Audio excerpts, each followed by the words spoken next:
By recognizing Jerusalem and moving our embassy there, our country is saying what we know from history and the Bible, that Jerusalem has actually been the capital of Jerusalem for 3,000, or capital of Israel for 3,000 years. And here's why that is so significant.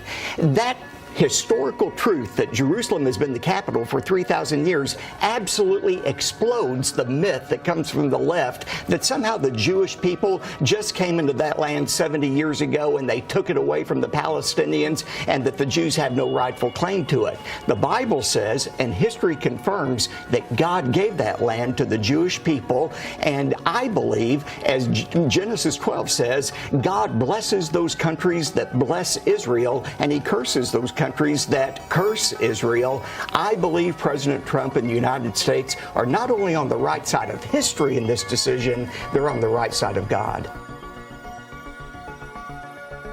And here it is, the Balfour Declaration. What do you feel when you see it here?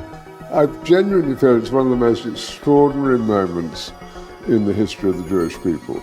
If you think it took 3,000 years to get to this, and then you say, how did this miracle happen? It's the most incredible piece of opportunism.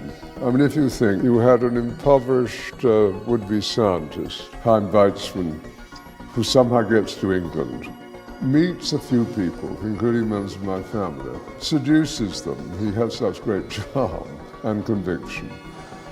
He gets to Balfour, and he unbelievably persuades Balfour and Lloyd George, the Prime Minister, and most of the ministers, that this idea of the national home for Jews should be allowed to take place. I mean, it's so unlikely. You come back to the big point, which is that this is perhaps the greatest event in Jewish life for thousands of years.